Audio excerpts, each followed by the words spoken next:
meeting is always being recorded. The recordings are an official record of a public board meeting, but they're available for access afterwards through the district's internet, the district's website.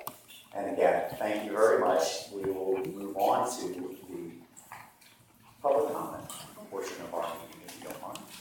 Or wait. Review of the agenda, if there's any.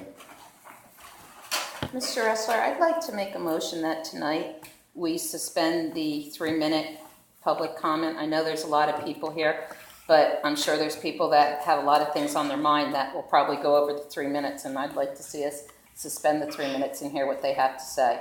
Second. Motion, thank you, Ms. Stafford, by Ms. Stafford, to suspend a 3-minute time limit that we usually have for individuals with public comment, seconded by Mr. Young, I believe, and seconded also by Ms. Manning. All those in favor, say aye. Aye. All those opposed? Any abstentions? Hearing none. Thank you, Ms. Stafford. You're welcome. Motion passes. The agenda, are there any changes? Move to accept the agenda. Second. Motion by Mr. Pulaski, seconded by Mr. Evans to accept this evening's agenda. All those in favor say aye. Aye. All those opposed? Any abstentions? The agenda is accepted. Thank you very much. And now we'll move on to public comments. So our first speaker this evening is going to be Mr. Townsend, Senator Townsend. Sorry, everybody out in the audience. Thank you very much. I will be brief, which I know is a change from normally when we have our nice discussions. As a proud product of the Christina School District, a graduate of Glasgow High School, and also a graduate of Stubbs Elementary, I just wanted to express to the board that I urge you to vote to reject the proposed memorandum of understanding. I think that there's no doubt we need to do a much better job of serving the students in all of our schools. I think there's a lot to discuss in regards to how these schools were identified and the validity of the various tests that we subject our students to. But for the purposes of tonight, I'm not looking to get into that because I think it's important that elected officials do a much better job of what I think was not done here, which is to listen to folks in the schools, listen to the building leaders, listen to the teachers, listen to the parents, dare I say even listen to the students perhaps. And because that does not seem to have been done here, because this plan seems to have been announced, perhaps the best of intentions, but I think in a way that very much falls short of the kind of direct engagement with the individuals that I mentioned, the teachers, the school leaders, the parents, the students. And I believe the only way we're going to get to where we need to go as a school system is to have that kind of collaboration. I wholeheartedly urge the board to reject the MOU and to reach out a hand to the Delaware Department of Education with an offer to meet and to collaborate on a plan that is very nuanced and very targeted for our schools and what is actually happening in those schools. And I think no point can perhaps better illustrate that than to note that of the 3 principals at the 3 Christina schools that are now priority schools, one is in his first year, his very first year, a few weeks in the building now, one in his second year and one in his third year, as I understand it. And that to announce a plan that would basically say we need new school leaders without explaining, I think, in any way, shape, or form what these leaders have or have not done that are currently in the schools, at the very least shows an unwillingness or an inability or perhaps just forgetting to engage with the schools and what's actually going on. So I think that there are a lot of good questions that can come with this process, but I think that it needs to start with a real conversation and a dialogue, and not agreeing to an MOU that in my mind certainly would impose significant restrictions and requirements on the district in a way that doesn't seem to have been generated by individual targeted investigation or analysis of what's going on in the schools themselves.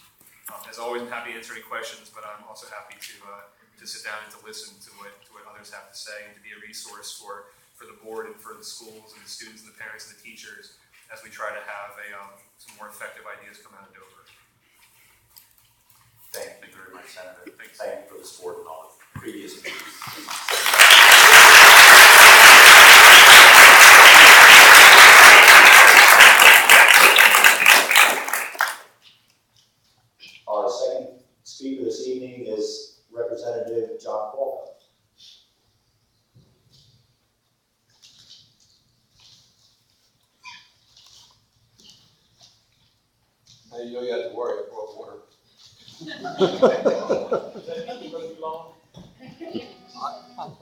Actually, I want to say first, I appreciate the board suspending the time frame. I lined up 703 minute increments, so I'm not going to go more than 20 minutes. I want everybody to stay awake. What I had to say is so important, and I appreciate Senator Townsend's comment, except the one where he said, I don't think it was with bad intentions. Well, It might not have been. slim chance, but in front of you, you have packets. It's my speech, so you can follow along. It's also in there is a copy of the MOU, which I'll refer to at 2 or 3 egregious moments in it. And I'm not going to read the whole MOU. There's 3 or 4 things there.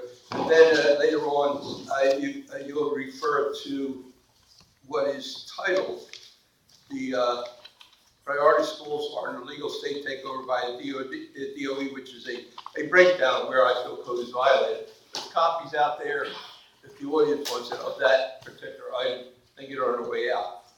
So, first of all, let me tell you how much I appreciate the thoughtfulness that this group is bringing, that your board is bringing to this process. It is very, I would say it's not as complex as it is having been crafted in such a way that it's very hard to understand what their intentions, what the agenda is here.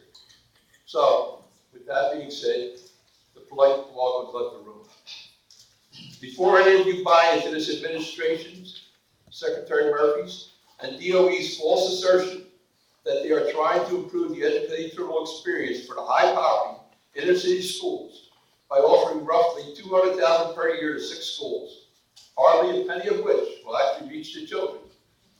Ask yourselves, and then ask this administration why massive funding cuts that eliminated so many programs that were geared to allow for student achievements and improvements were not restored. It is arrogant and hypocritical to pretend to create a program helping students avoid the need for collegiate remedial courses when the money necessary to fund the reading resource teachers, Governor Minder's excellent initiative, and math specialists has been eliminated in public schools to the tune of $12.5 million. Deliberately ignoring the poverty epidemic in this state and refusing to acknowledge the legitimacy of smaller class sizes, not more bloated and higher paid leadership, is unconscionable propaganda that is insensitive to the reality of the plight of the children. If DOE wishes to establish a priority, please join me in suggesting that funding smaller class sizes and needs-based funding formulas should be the priority.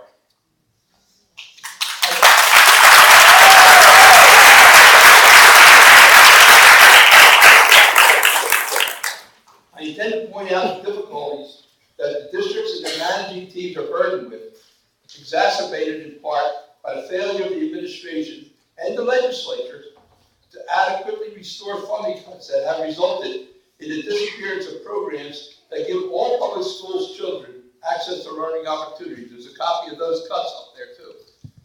The cuts and the amount restored. I also hope to sound the alert regarding an attempt to wrest the authority and ability of the board, the administrators, and the teachers to properly educate our children under the guise of unproven education reform contrivances, such as the recently announced priority school within a partnership zone plan from DOE. Due to a lack of time, the complexity of this proposal, and the process used to force it, I will not get into a detailed account of how offensive it is for this plan to dishonestly present itself as some type of enhanced funding mechanism available to failing schools and minority and socioeconomically disadvantaged student bodies when almost all of the money will not reach the classroom. It should not be lost on you that this rollout and offering of money is intended to encourage public pressure to be placed on the districts if they dare to reject or even question the validity and effectiveness of the plan. This MOU, proffered by unknown authors, is so poorly written that the administration itself should relegate it to the shredder to save the DOE staff further self-inflicted embarrassment.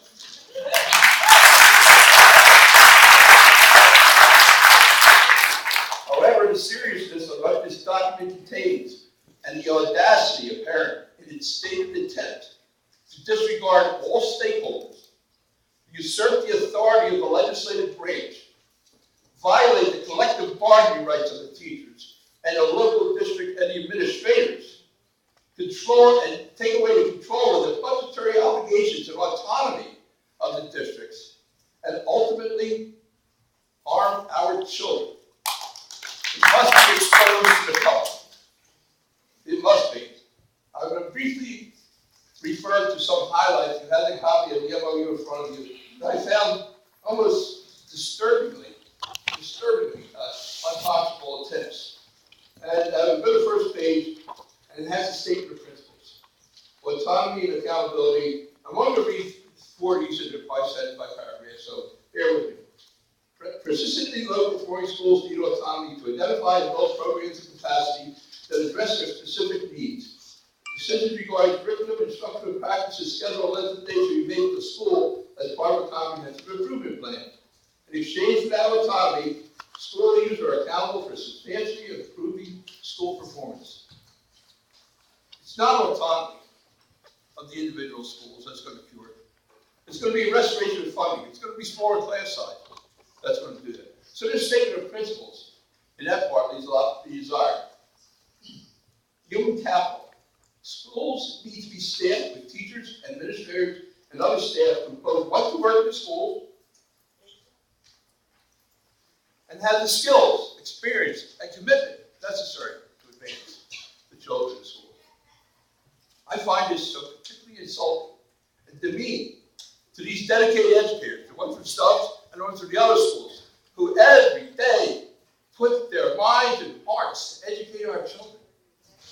And they dare write in this, we demand that? Have they ever been in a classroom?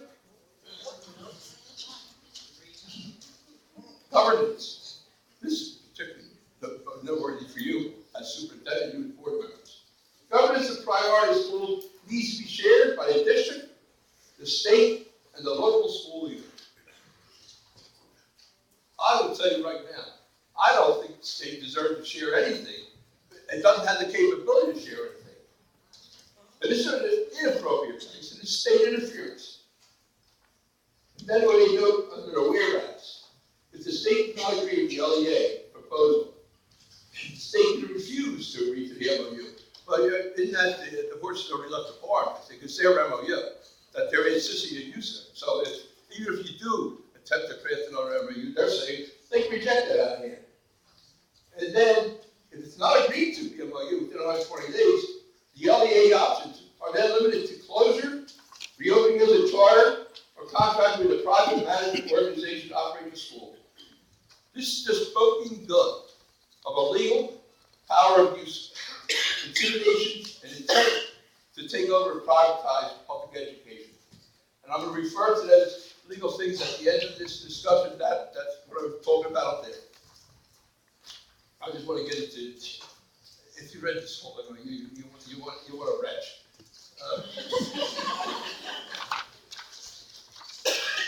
Nowhere here, and I wasn't going to dwell on anything. I do want to talk about this one, under aware. Other elements are determined by the secretary that evidence show support for great teaching and leading and dramatically improving the student achievement toward college and career-ready outcomes. There's no strategy for any of this. And the secretary is going to be determining this type of things to ensure that we sign this MOU. And they go through the renewal criteria. It just speaks for itself. And then this thing here, the responsibility of the school leader that they want to pay for it, to put into your schools, regardless of whether they are your selection. They are the superintendent selection approved by the board members. The school leader defined this matter in a manner that may include an education management organization, EMO, is responsible to the state and the district. I'm going to give you a little bit of that. For dramatically improving school performance. No school leader should be responsible to DOE. No school leader should be responsible to DOE. It should be responsible to children, to the board, to the administrators that have hired and put them in place. And then this, I think, is for my friends here in the audience. Responsibilities, and because that the authority to hire and dismiss all staff, including teachers, administrators, support staff, paraprofessionals, etc. All programmatic inputs, including knowledge to school calendar, school schedule, curriculum aligns with Delaware standards. We all know that story about the Common Core, but I'm not here for that. This is what they want to take away. You sign this paper. That's what you're giving up. Instructional practice, methodology, program emphasis. This absolutely contravenes every worker's right in our school system. It contravenes every collective bargaining agreement. It contravenes your authority as district superintendents, supervisors, and board members. So I'm going to get off of that MOU. You can read it for yourself. It's online, DOE's website. You can see it there for yourself if you have copies. Perhaps what's upsetting to me, and hopefully to you, as elected representatives of your taxpayers and the children and families in your district, is the fact that this deal that DOE and administration is offering with this ultimatum, couched as an MOU, will put pennies on the table that will not reach the classrooms of the children and cost the districts and taxpayers dollars to access. I wrote down a quote from Secretary Murphy in the paper. He said, 5.8 million is only a start when he was asked how this funding is going to be able to be sustained. And that the state is searching for additional funds to route to the 6 schools. Well, you can look at how we routed the funds out of the 6 schools, out of the districts. To the 58 million a day statewide and only replace 47 million. And then say, what's he talking about? We're going to find this money and refuse to replace it now. He also says school districts can do a better job searching for money available to them directly. So when you look at those numbers up there, what they've taken away, look where they reference how much they took away and burdened the local taxpayer with. And then answer Mr. Murphy, where's this money? Why didn't you replace the money we need? Why do we have to cut off programs that we have? More offensively, and I don't know if it's more offensively because everything has been so offensive, there's been an incessant drumbeat of negativity in public and through media manipulation, falsely claiming that the districts are incompetent, educators are failing, administrators are bereft of all ability, and traditional public schools are abject failures. This dishonest message is resonating with an unknowing and unaware public who really want what's best for their children. And it's used as a propaganda tool to demonize public schools and encourage a move to privatization or state takeover. Wait until you try to counter that propaganda that's been let out there. When you get to your agenda item about the referendum, what do you try to counter that false propaganda when you want to pass a referendum? When everybody out there is going to cast a vote saying, we're not going to support a referendum. You look what you've done. You've brutalized our children. You've tortured them. That's the message that this administration, DOE, and Mark Murphy have sent out. That's wrong. Not only wrong, it's a lie. It's not a falsehood. It's not a misinterpretation. It's not a misrepresentation of intent. It's a lie. The DOE process of unilaterally planting a plan with absolutely no stakeholder input or dialogue, and then presenting it piecemeal to separate stakeholders, as their intention is and has been, in what must be described as an isolation booth type atmosphere, is exactly the failure to communicate and be transparent that DOE has foisted upon local districts in the past in their ambition to coerce and intimidate local elected governance, such as yourselves, into submissiveness, assuring that the myriad of flaws will go unquestioned and unchallenged. You should be aware that in the context of a legal and moral definition of a memorandum of understanding, this contrivance, unilaterally crafted and composed by DOE, is not an MOU. It's nothing more than an ultimatum comprised of unproven, false presumptions, demanding an unconditional surrender of the authority and responsibilities you are legally vested with and obligated to exercise. A legitimate MOU is a contractual agreement put in writing which had been discussed and composed by all the stakeholders and all the parties that's going to be involved before it is submitted to a demand for signatures. It's a product of compromise, dialogue, clarification of facts and intentions between all of the stakeholders, all of the affected stakeholders. An MOU is an agreement between two or more parties. It's a voluntary agreement where the parties reach a common understanding based on a collaborative process. It's impossible for an MOU to be imposed unilaterally by one party. If the executive branch attempts to unilaterally impose an MOU on another party as legal requirements, then those requirements are actually a regulation.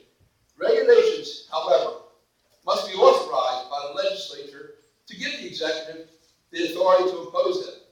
There are also well-defined procedures for the executive to pass regulations and for the department to promulgate regulations, even after being given that authority. And if the executive branch claims the terms of the MOU are not legal requirements, or that it is not attempting to impose the requirements unilaterally, then at best, the MOU is merely a proposed MOU. Now, I just want to refer to just a few topics here on that sheet I told you is available out there. I'll attempt to highlight the illegality of Secretary Murphy's, DOE's, and the State Board of Education, and this administration's role that disregards local government autonomy, subverts the separation of powers and authority of the legislative branch. So I'm going to read a few of the parts of this draft, just the titles. And there's an explanation, quoted in code, how every one of these things that are in part of this MOU violate code. First, so you turn your page. First, the DOE effectively gave itself sole discretion to determine whether a persistently low achieving school is a quote-unquote partnership zone school. And then it's quoted under that where you can refer to that code. I didn't print that out for you. Enough homework for one day. Second, the DOE gave itself unilateral discretion to reject an MOU from the school districts, which would result in closing the schools, reopening the schools in charter, or having a private management company approved by the DOE to operate that school. This is an illegal attempt. This is third. This is an illegal attempt to take over complete control of any chosen school by this administration by abusing the regulatory process. That's important you know. The regulatory process has the effect of code, except when it is violated by its crafters, their promulgators. So that is not the law. This is so dramatically illegal that you have to look at it what it is, a threat. So I'm not going to go into further detail of that. You can read that copy. I just want to summarize the final part of that, and that is that, pardon me, I thought I had to stand the rest of it. Conclusion, these legal points, and there's 10 of them. The DOE is not authorized by the legislature to give itself sole discretion to close a school or convert it into a charter by simply waiting 120 days to reject an MOU. This is an illegal takeover by the administration of the DOE of the authority of Delaware's legislature and the authority of the public school districts of Delaware. So in conclusion, I hope I can find the conclusion, because everybody in this room is very patient. Until and unless DOE, Secretary Murphy, and Governor Markell are willing to engage in an honest and frank dialogue and negotiation with all of the stakeholders before crafting such a potentially damaging agreement and insisting that you sign it, I am strongly advising that the board, the superintendent, DSEA reject this proposal out of hand and demand that DOE come back to the table to engage in a meaningful dialogue with all parties, which could result in an effective and legitimate MOU in pursuance of this priority zone plan. An agreement that will benefit and not harm Delaware's public school children and the public school system. Please note that the one unadulterated reality here, refusing to sign the MOU may not stop an illegal and ill-advised state attempt to take over these schools, but signing that MOU will guarantee that the districts and the boards and the administration of these districts will have no legal recourse or appeal when there is a takeover, will have advocated their rights to that. Thank you.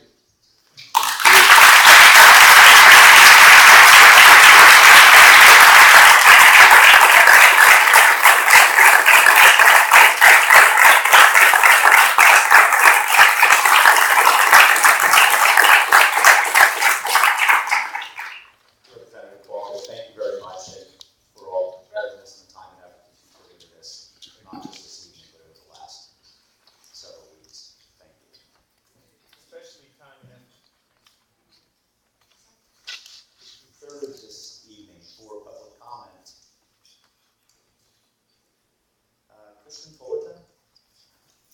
I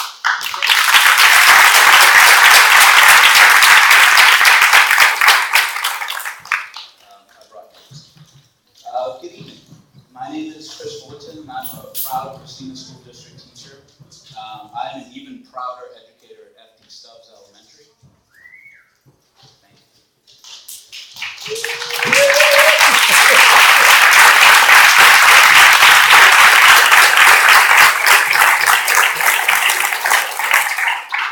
3 years ago, I had the opportunity to address this board on the issue of consistency in our schools and our classrooms, and the importance of that consistency. I'm proud today to display that consistency to you. The teachers that stayed at FD Stubbs Elementary this year, a staggering percentage of teachers have returned, despite the partnership zone, despite the 2-year agreement. That consistency is standing before you today. These are the teachers that every day are accountable for people walking through their classrooms. Department of Education, Christina School Board, our classrooms are open. Our planning periods are open. Our plans are open.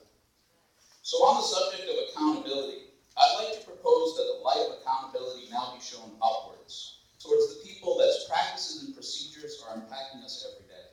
As a classroom teacher, it is part of one of the components of my teaching that I must review my practice and procedures and make changes where it is ineffective. I have been at Stubbs through the 2-year agreement. I'm one of only 4 teachers that is still there. With all due respect, I've been through 2 superintendents and 3 principals in that time. I went through the PZ zone. We lost several teachers because of that. This year, after PZ zone ended, we had the highest percentage of teachers ever returning to our school. Our kids are now accountable in a way that they have never been accountable before, because we know them, they know us. The instability in our community is starting to slowly fade because we are that stability. And right when we get to that point, we have an administration that truly cares, that is in it to win it, that we've been saying for years, and DOE is coming in to kick our legs up from under us again. Because we have not reached point B, they want us to go back to point A. We're going to change horses in mid-race again. As a teacher, I would never be allowed to do this. I would not be allowed to go back and repeat the same thing over and over again, knowing, as my data has shown, that it does not work. Accountability now needs to shine up to the Department of Education. They have talked about spending $160,000 to have a new principal come into my school. They did not then mention any incentives for the teachers who have stayed. They have not mentioned giving incentives to their most accomplished, their most successful teachers to come to the district and stay. In fact, what we've seen over the years with this cycle is that what they will do is let go of the teachers and principals who have built a rapport in the community. They will bring in new teachers that are ill-prepared for the situation. They will pretend to train them for 3 years. They will then blame them for the lack of success, as they have done with us. They will fire them.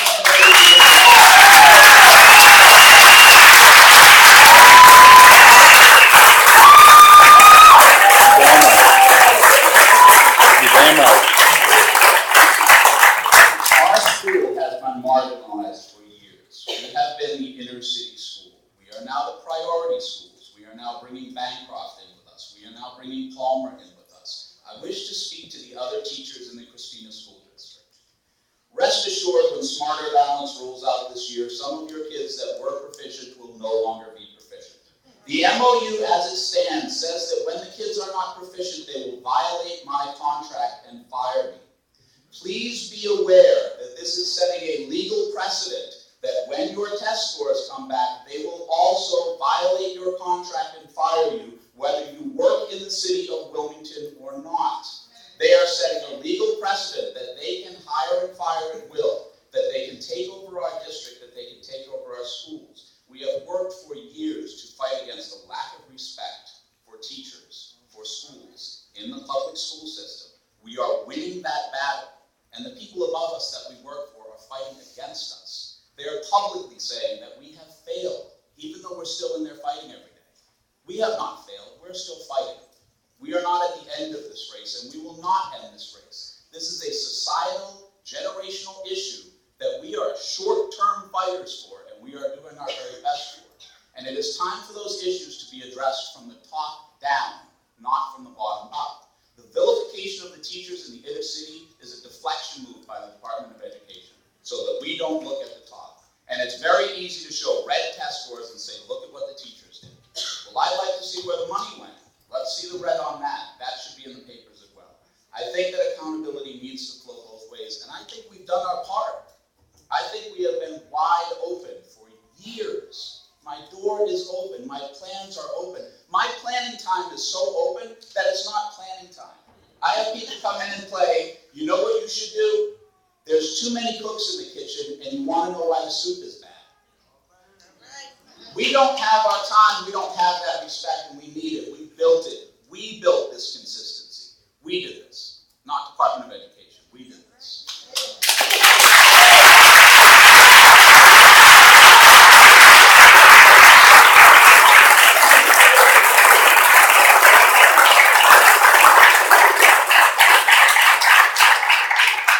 When I spoke to you years ago about consistency in the schools, I talked about some of the challenges that our students face. They face unique challenges, ones that I'm not going to air in public. They face challenges that for years we've been told are excuses when it comes to testing. And I'm here to tell you they are not excuses, they are reasons. And it's time for reason to prevail. It's time for the Department of Education to look at this problem from the top down, to address where the money went, to address issues of busing, to address issues of segregation in the city, to address issues of the funding not going to teachers, of the funding going to administration when I'm still buying pencils.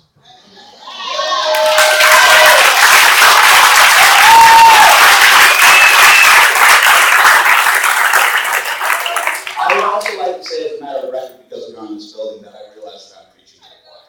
And I very much appreciate the respect and support that the school board is giving us. I appreciate the respect and support that Dr. Williams has given us. I feel confident in my teachers. I feel confident in my district, but I do not feel confident in the Delaware Department of Education.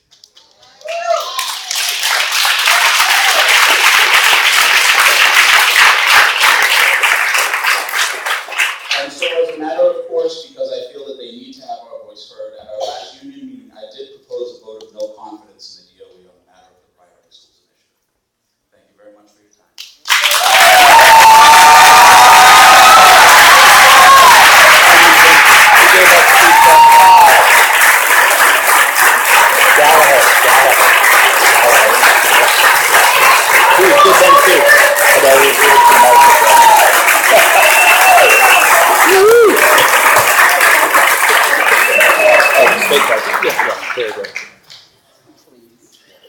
Mr. Fulton, thank you very much for your well-prepared remarks, and I think the message should have been clear without going through all of them.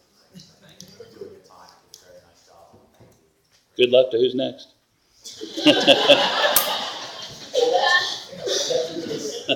Say this gentleman's name, and I know that I'm going to mess this up. Fourth speaker this evening, City Council, Mr. Shuwakwa. I heard you at another board meeting a week ago, and I still can't say your name. I'm the non-beach coach of the City Council member for the First District and the chair of the City of Wilmington's Education Committee. Here to speak just personally about how I feel about the priority schools and what I like about it. I know there's a lot of opposition to it. I believe that, some of it is not a perfect plan. I believe that the district needs to sit down with DOE, take out what they don't like in the MOU and insert what they do. Because what's keen to me about this is that it's placing priority on our schools. And if anyone in this building can tell me that the city of Wilmington, when I was coming in the door, I heard statements said that there was state interference, that this whole process is state interference. The state interfered in the city of Wilmington in 1978 when we were given this 4-district model. And this 4-district model has not worked for the city of Wilmington. It has not worked in any district.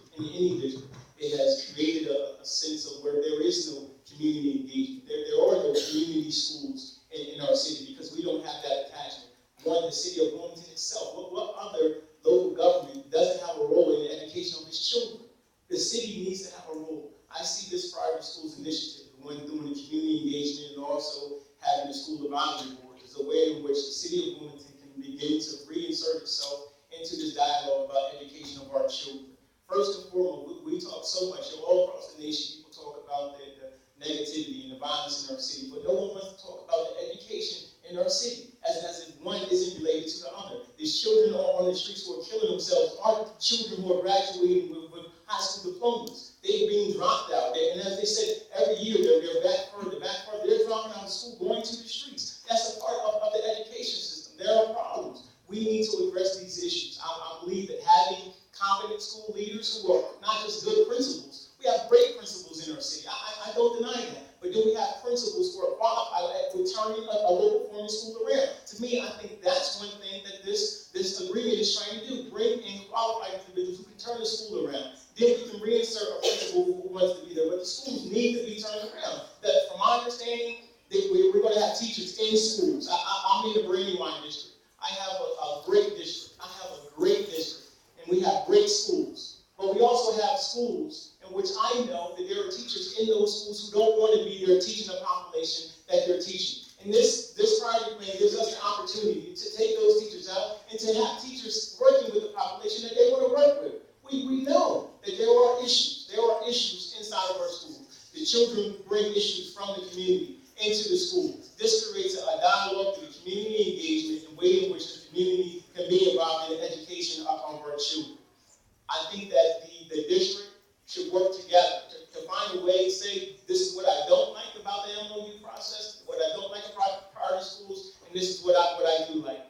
To me, when I'm hoping that we can do with this, we talk so much about the equality and what's happening in some of our charter schools. We often mention Eastside Charter School, but one thing that's not ever mentioned about Eastside Charter School is the relationship that they have with Barclays Bank, and Barclays Bank supporting that initiative. You want to do something for me, do something for my children in the city of Wilmington? I want all of these institutions. Let's take JP Morgan Chase, let's take DuPont, take Bank1, all of these banks, and let each one of them adopt one of these 6 schools, and then let's move forward about what we can do. To me, that's what we need. We need to have private schools that are being supported with initiatives. Do I think this is enough money? No. But I think it's a step in the right direction for us to begin to address some solid core issues. These schools aren't just having been problems this year.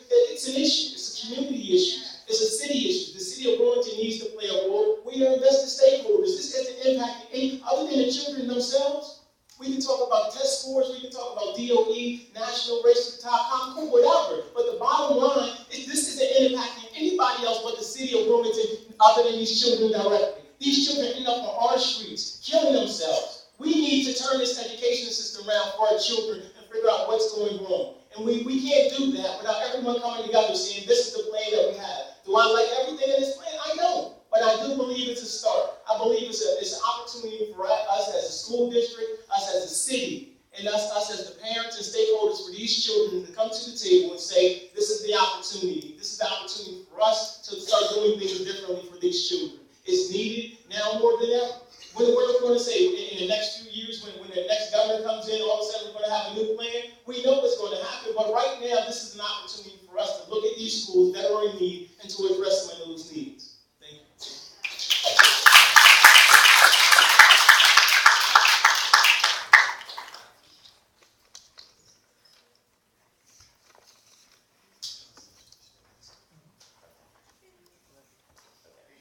Tessa Wallace.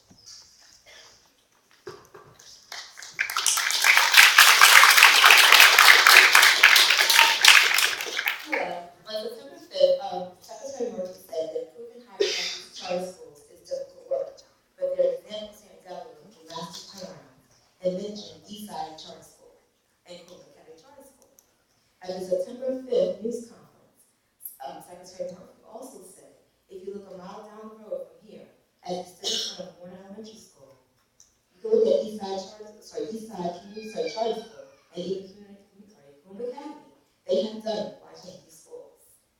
As a teacher, I'm offended by the comments of Secretary Murphy, deeply offended by the idea that the teachers are the reason that the schools are in the position that they're in, and even more offended that the Delaware Department of Education has set up and allowed these charter schools to have power over the public schools by allowing a said public school to choose their students and then compare them to us. History. I'm a former teacher of Cleveland County Charter School, and I sat on the school district team and board of directors. Currently, I'm a teacher at Bancroft Elementary School, and am deeply offended that my position can be compared to that of a teacher in a choose your student school. Every student or family that enters a charter school, Cleveland Academy, has to be interviewed. The interview helps the school to decide if the student or family is a right fit for the school. I think that Cleveland Academy and Eastside Charter School are doing amazing things. However, we're not playing by the same rules. We are a public school. We must take every student every year. If a student comes in on October 31st, January 9th, or June 2nd, we take them. The charter schools do not accept students after September. Cleveland's population includes students throughout Newcastle County.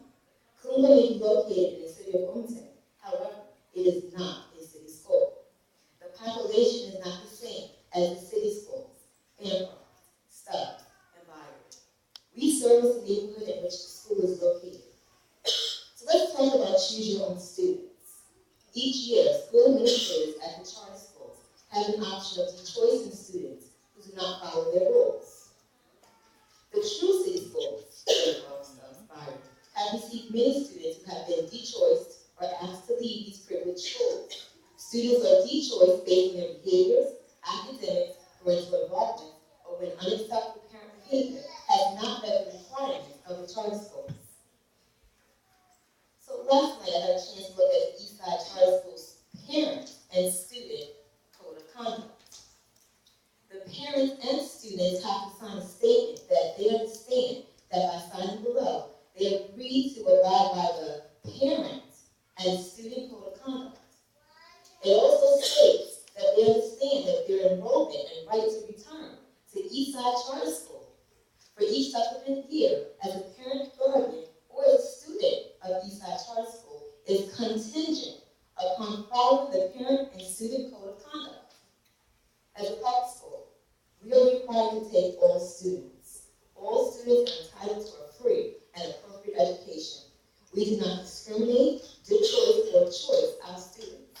However, we are punished for it by having to reapply for our jobs, partnership zone, or priority schools.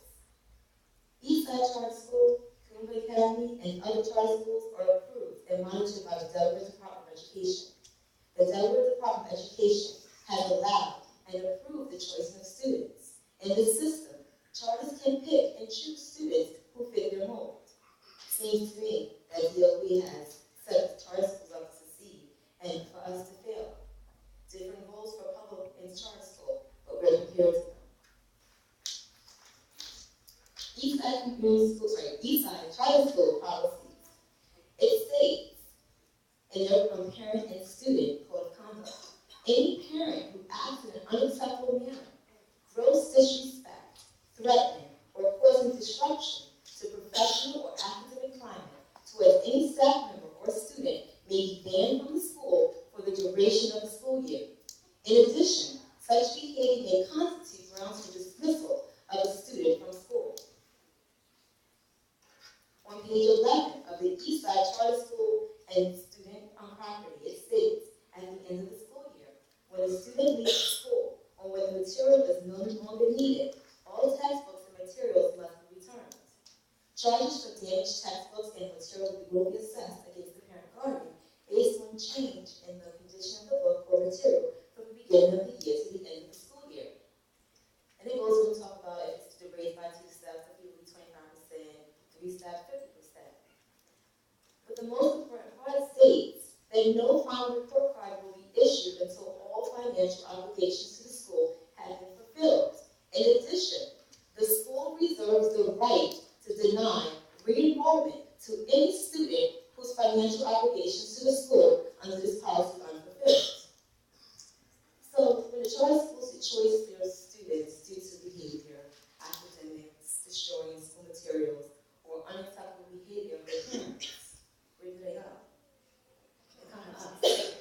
And we teach them, and we work with them, and we do the best we can with the little bit of power we are given. We give up our lunch breaks, our planning, our time after school, and sometimes on the weekends to try to build relationships and to teach these kids to get them where they need to be. My skills are probably greater than the skills that teachers from Columbia, Eastside, or any other charter school due to the vast professional development activities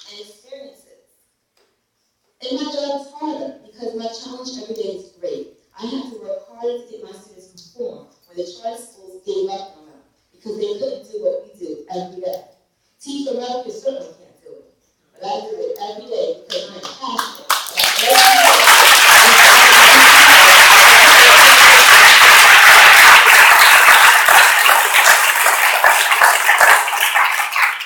So the big question is, how many students come to these charter schools at regular grade level? As these schools are being compared to. Charter schools were created and given the power to succeed. Stop blaming the teachers. We aren't on the same playing field when it comes to the power to succeed that it can take.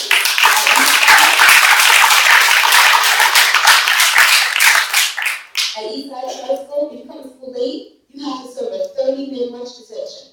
If you miss the day, you serve an hour detention after school that day. And if you don't serve it, you end up with a more severe sanction, such as in-school suspension. At Columbia, if you come out of school uniform, you get time out to merit a phone call, and your parents have to come to school with a change of clothes. In closing, charter schools were created and given the power to succeed. Stop blaming the teachers. Our hands are tied.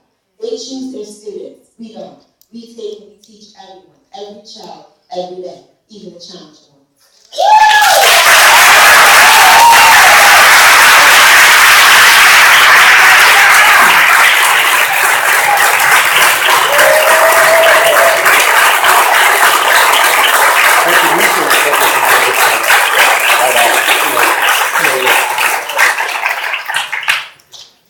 Thank you, Ms. Walsh. Welcome back. Hey, Mr. Wrestler, we have several elected officials in the audience tonight. I would love to see, we have a choice task force. We should see a de-choicing task force.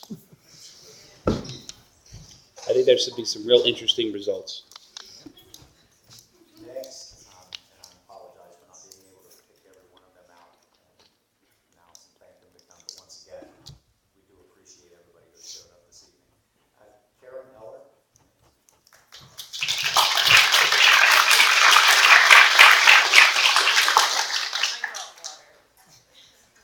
Dr. Curry is giving you a copy of the PowerPoint presentation.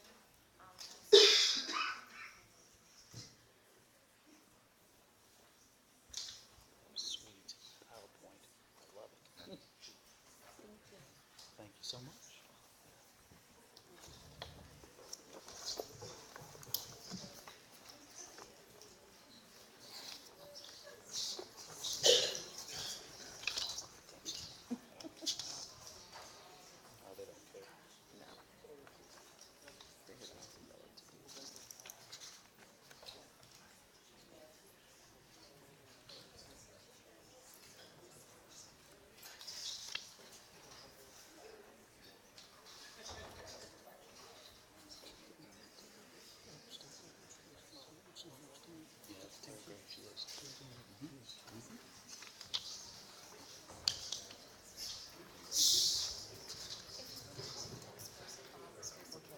He's right there. Oh, here he is. Mm.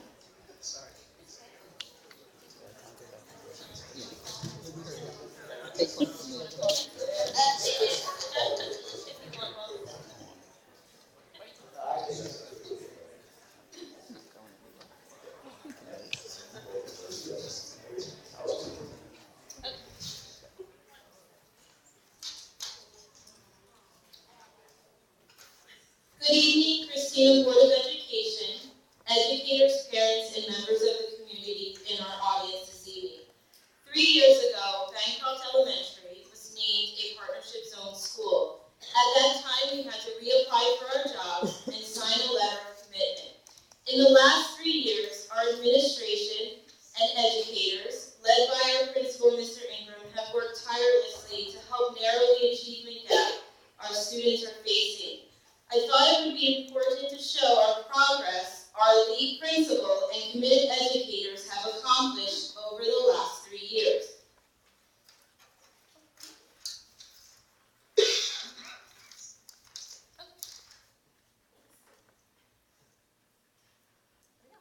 Bancroft's student population has grown over the last few years. In 2010 and 2011, our school enrollment started at 301 students at the beginning of the year. By the end of the year, we had a rolling enrollment of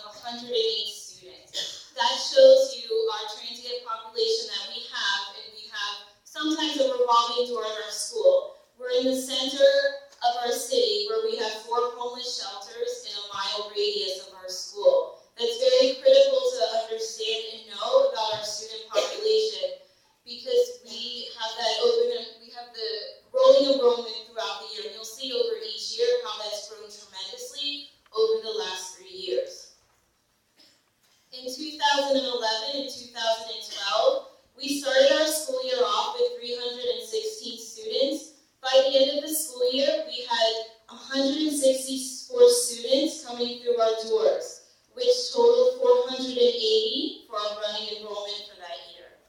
In 2012 and 2013, our numbers continued to increase. We started our enrollment with 358 students, and by the end of the school year, we were up to 581 students, with 223 students coming through our doors in one school year.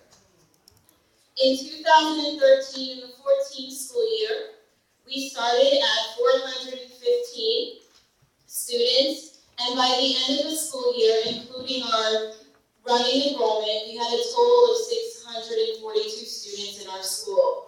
It's important to note again that Bancroft Elementary School does have a high transient population, and we are servicing our homeless student population as well. When we put it all together, you can look at our enrollment over a 4-year period. You can see where we started at the beginning of the year, and you can look where we're at the end of the year and how our rolling enrollment changes the numbers all throughout the year. Our number of educators in our school does not change. We continue to service and educate our students with the number of teachers we have at the beginning of the school year.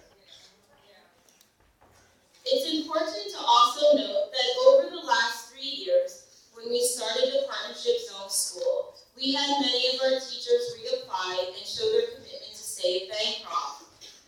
Now, after a few years, our turnover is almost non-existent.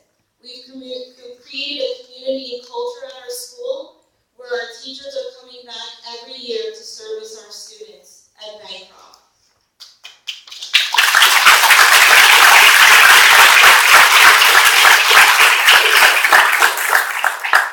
I hear some comments also about building parent involvement and creating a caring community. I think it's really critical and important to know that with our principal and our team of dedicated teachers and staff, that we have created a caring community at Bancroft Elementary School.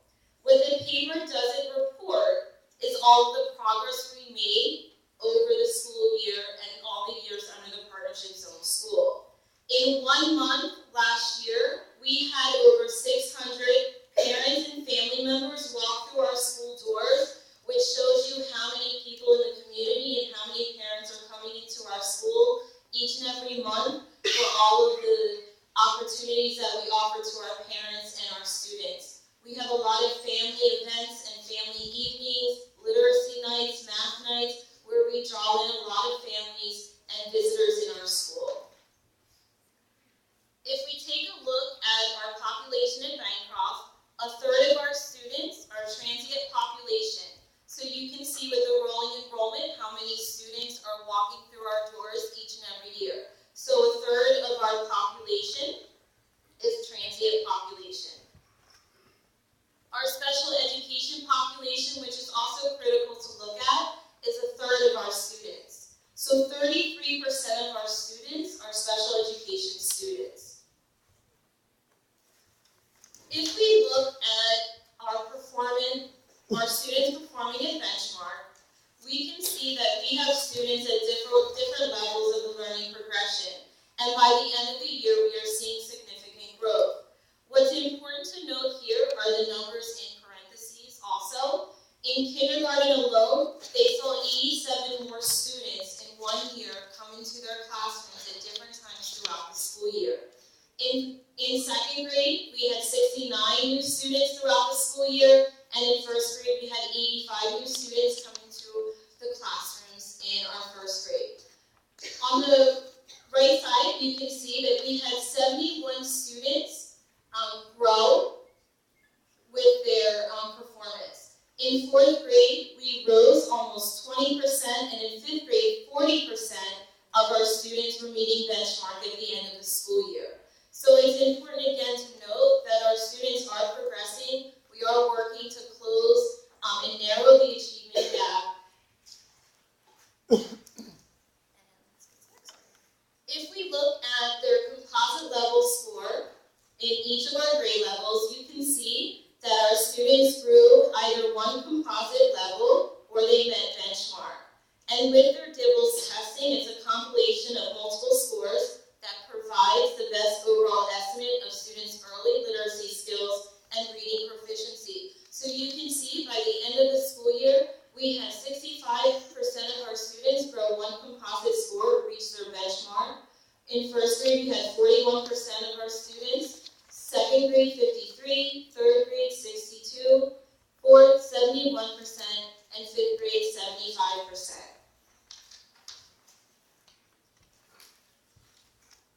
Nearly 85% of all of our students at Bancroft showed growth on their state testing, and this was increased from the year before. So each year you can see that we're progressing and we're working hard to narrow the achievement gaps our students are facing. This also includes more students in the equation when we look at student growth. We also have 160 more students. We have our math program, a Montessori program that came into our school, and we also have 3 intensive behavior support classrooms to support the needs of our students. This slide indicates the number of students who showed positive growth on their reading DCAS. So it's really important to see that our students are progressing, and they are making progress each year. 85% of our students showed growth. You can see up here with their reading DCAS. In math, we had 89.5% of our students show growth as well.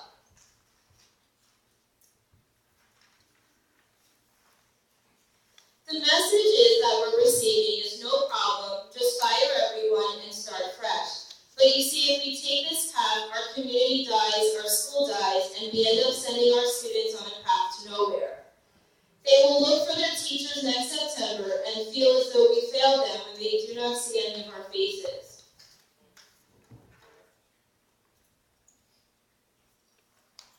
Commitment is defined as the state or quality of being dedicated to a cause. We have already proven our commitment and our level of dedication to our students. With collaboration, we can utilize the money for things our students need most. We already have our elite principal, and we already have our committed educators. What we need is more teachers for lower class sizes. We need mental health counselors.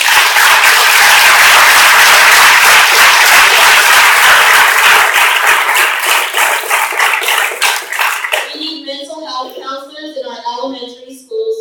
Much of the funding for the mental health counselors went to our middle and high schools, where they're needed most in our elementary schools, where our students are facing many traumas in their life.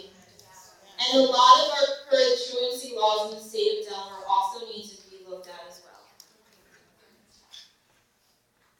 In closing, I want to end with a quote. Every child deserves a champion, and a dog will never give up on them, who understands the power of connection and insists they become the best they could possibly be. You see, we have been their champions. All of my fellow educators at Bancroft, we have been their champions for the last 4 years. There's hardly any turnover at our school, and like I said, it's almost non-existent. We've created a family and community for our students. We will be on the race to nowhere if we let our students suffer through more change. Our students lose in the end. When you look out in the audience and when you walk our halls, you will see some of the best teachers in Delaware who choose to work in a school where their students face so many outside factors that many of us, even in this room, cannot even fathom. It's not fair to our students to make such dramatic decisions without walking the halls of our schools and meeting our students and shaking their hands.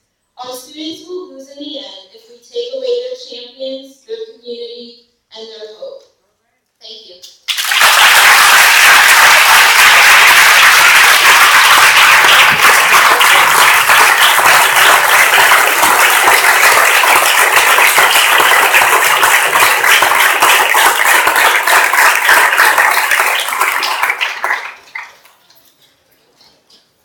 Again, thank you very much for the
strongly consider how the opportunities afforded by the Priority Schools Initiative outweigh the challenges to ensure our Delaware students are getting the educational experiences they need to succeed academically and in the long term to thrive in a global economy.